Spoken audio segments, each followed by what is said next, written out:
A cold rain blew along Constitution Avenue. Grey light on wet stone and tired umbrellas. Inside the Capitol the air felt drier. Heated by speeches, committee drafts, and the promise of protection. Two names moved through the corridors like a rumor with a spine. Senator Reed Smoot, Representative Willis Hawley. They would not build a bridge or a dam. They would build a wall, tariff by tariff, duty by duty, plank by plank. America had just stepped out of a boom that felt like permanent summer, radios selling dreams, autos stitching counties together. Then, late 1929 snapped like a cable, prices tumbled, brokers stared at tape that looked like rain.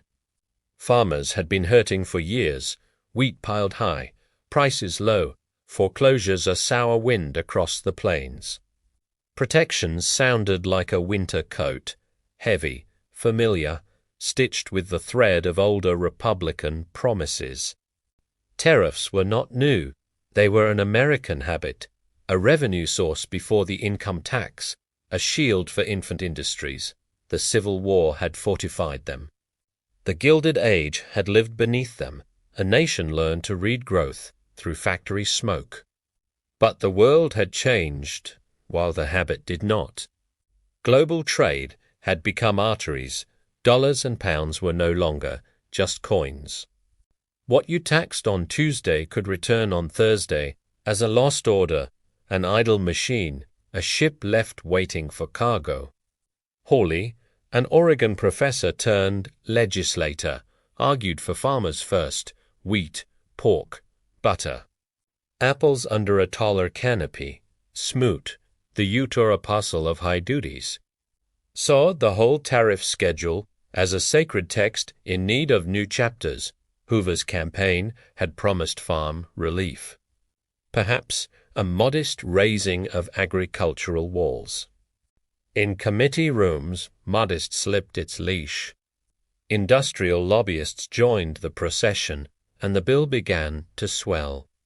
Log rolling became choreography. I'll vote your sugar if you'll vote my textiles. We'll both dress in steel and leather. Rates climbed item by item. Obscure lines became fortunes. The bill grew fat with amendments no one outside a county recognized. The average duty on dutiable imports crept toward the highest levels in American peacetime. The Republican leadership framed it as insurance. The opposition called it a fever. The newspapers called it a spectacle. Economists' professors without microphones but with memory sent a petition to the President and Congress. 1,028 signatures, warning that retaliation would follow retaliation, that prices would rise for consumers already bruised, that exports would be strangled. Thomas Lamont of J.P. Morgan whispered that the bill was the worst curse that could befall the country. Henry Ford told anyone who asked that high duties were an economic stupidity, yet the vote counter kept counting. Across an ocean, partners listened with a raised eyebrow and a sharpened pencil. Canada prepared new duties for U.S. goods. Britain watched while its dominions muttered about imperial preference. Germany, Italy. France had their own miseries and their own tools quotas. Exchange controls, administrative tricks with dull names and sharp edges. If the United States swung first, no one planned to stand still. Hoover felt the strain of promises and the tug of doubt. He had campaigned as a tariff man for farms, not for factories with loud lobbies. But the party was welded to the bill, and vetoing a protection bill in a slump is not how you keep congressional friends. Letters from diplomats, bankers, professors stacked like cordwood on his desk. The pressure offstage grew heavier than the applause on stage, and the pen was in his hand. June 17th, 1930. The White House announced a signature with the clipped accent of certainty. Smoot Hawley became law, thick parchment folded into the files, an older policy wearing a newer date. Outside, cameras clicked. Inside, officials posted the new rates in columns that glowed for those who had lobbied well. The markets did not cheer. They stared, then sagged, as if a room had lost oxygen, while the windows remained shut. Tariffs touched the world, Baneko, billets adieu, sellers rethink. Ports feel a draft months before the people do. Within weeks, Canada retaliated with its own tariff teeth, cutting into American farm exports that had hoped for rescue. European governments, small and large, tested higher walls and subtler tools. Import licenses, exchange rationing, trade began to slow as if roads had narrowed overnight. Drivers honked, but the lane markers were law. In the Midwest, the farmer who had hoped for shelter saw foreign orders evaporate. A duty that guarded him from a Danish pig also guarded a Canadian buyer from his. The math was cruel in its symmetry. Prices rallied a little, fell more. Creditors watched from porches with ledgers open. A dust bowl was forming in the sky. A tariff storm gathered in ledgers. Both would turn, noon into dusk. On factory floors, parts that once arrived with the confidence of timetables came late. Or no atal, consumers preferred electric goods wise. Businesses looked up the schedule and found their own inputs wearing new price tags. The wall built to keep out the wind also kept in the smoke. To be honest with history, Smoot Hawley did not create the Great Depression. Banks were failing. Credit was shrinking. The gold standard demanded pain, like a doctrine, without mercy. The collapse was a symphony of bad instruments. Deflation, debt, panic, policy that removed oxygen when lungs were weak. But tariffs changed the acoustics. They made echoes harsher. They cut off exits. They turned a regional fire into a street of flames. Internationally, the bill sent a signal brighter than a beacon. America first meant you next. The British Commonwealth moved toward imperial preference at Ottawa in 1932. Carving trade inside the family, Germany sharpened its quota system, barter deals, clearing arrangements that made trade political and paper heavy. World trade fell by nearly two-thirds between 1929 and 1933. Partly collapse of demand, partly the cost of the walls themselves. On the Hill, midterm wanes shifted. 1930 punished incumbents who had promised relief and delivered resentment. By 1930 the White House changed hands. A radio voice from Hyde Park promising experimentation instead of dogma, even within the GOP. Some confess the obvious in private, that a tariff cannot make a poor world rich. But it took a new administration to admit it in law.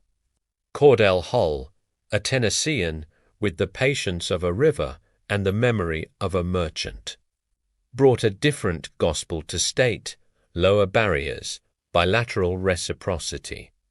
The slow rebuilding of trust through negotiated lists instead of unilateral edicts. The Reciprocal Trade Agreements Act of 1930 became a hinge between centuries.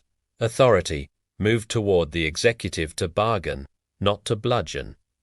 Toward treaties, not schedules hammered in isolation. Tariffs would not vanish, they would evolve, from spikes to negotiations. From unilateral posts to letters exchanged, a logic took hold that would later write GATT and WTO on airport signs and briefing folders.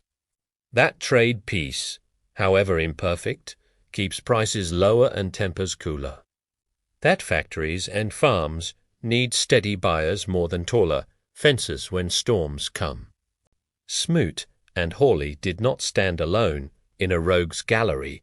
Theirs was an age of fortress instincts. France preferred quotas to arguments. Italy preferred autarky to embarrassment. Germany preferred barter to candor. The Gagold standardized everyone the glyrope, when on fell to a rope. Protection without money flexibility is not protection, it is a heavier coat in a rising river. In the letters from 1930 you hear two Americas arguing in the same language. One says, "Protect my job, protect my field. My shop, my county, I cannot swim in a world this cold." The other says, "Every barrier you build returns as a bill. Your neighbor will buy elsewhere, your costs will climb." Both speak fear. One fears change, the other fears arithmetic. Policy must listen to both and obey the math. Economists later sliced the effect. Models apportion blame among deflation, banking collapse, tariffs, quotas, currency wars. Smoot Hawley's share sits in papers like a percentage that hides faces. Yet a single factory line lost in retaliation, a hopper left idle, a ship slowed at port, has no patience for footnotes. Policy lives in human time, not in abstracts. And 1930 taught that lesson with winter fingers. You can walk the tariff schedules like a cemetery of initials, dozens of rates and items marching into columns. You can hear the voices that place them there, sugar men, boot men, glass men. Each certain their case is unique. You can taste the irony that the final bill raised far more duties on industrial inputs than on the farm goods that started the crusade. You can see the arc, protection sought, costs raised, orders lost, a circle drawn tight as a noose. When Roosevelt's team built the New Deal, they learned to spend domestically and negotiate abroad, to set floors under prices with domestic programs, but to pull down walls in a measured way with partners. The Civil Works and the CCC fed paychecks, the RTAA fed trust, without both. The recovery would have limped, with both it walked. In 1944, when delegates convened at a mountain hotel to write The Plumbing of the Post-War World, Terre read 1930's a warning carved into oak. Never again would tariff wars be the first resort. GATT set a drumbeat of rounds, successive cuts, rules about rules, an imperfect peace, yes, but a peace that grew markets, spread factories, lowered costs for households that had no lobby. America today is not that small industrial island with a farmed interior. It is a network of supply lines and software. Tariffs now act like taxes on your phone, your car, your fridge, your breakfast. Hidden in the shelf as cents and dollars, retaliation hits your uncle's soybean contract, your cousin's whiskey export, your neighbor's machine tool order. The logic is older than radio. A wall is a mirror. It reflects the arrow of pain back at the archer. None of this means there is no place for pressure, nation bargain, standard Vorschrift. Dumping is a weapon with a barcode. We have tools for that. Surgical, targeted, allied when possible, reversible by design. Smoot Hawley was not a scalpel. It was a club swung in a crowded room. Look at the photographs from 1930, and you will not see villains with curled mustaches. You will see voters who wanted a lifeboat in a storm after a decade of promises. You will see legislators trying to convert fear into policy with a tool they understood from their fathers. You will see a president trapped between a party doctrine and a global reality he could not command. The heart knows what the head forgets, that work is dignity and a quiet kitchen table is a kind of grace. When markets turn, we reach for familiar handles. even if those handles lead us into walls. History's duty is not to sneer, it is to remember which handles are false. Which doors lead to rooms without air. Smoot Hawley is one such handle, smooth in the hand, deadly in the room beyond. If you are tempted by the certainty of a tariff, schedule as an answer to fear. Remember, the ship's captain who orders full speed in a storm because slow sailing is insulting. The crew will cheer for an hour. Then the hull will shudder, then the charts will blur, then the cargo will shift. Policy is navigation. Rage is a wave that doesn't read maps. In the reflection of 1930, we see a country learning that prosperity is a coalition: workers, farmers, merchants, bankers, shippers, engineers, buyers abroad, rules at home, cut anyone out with a broad blade. And the patient bleeds where you did not intend. Stitch them with rules, and the patient stands.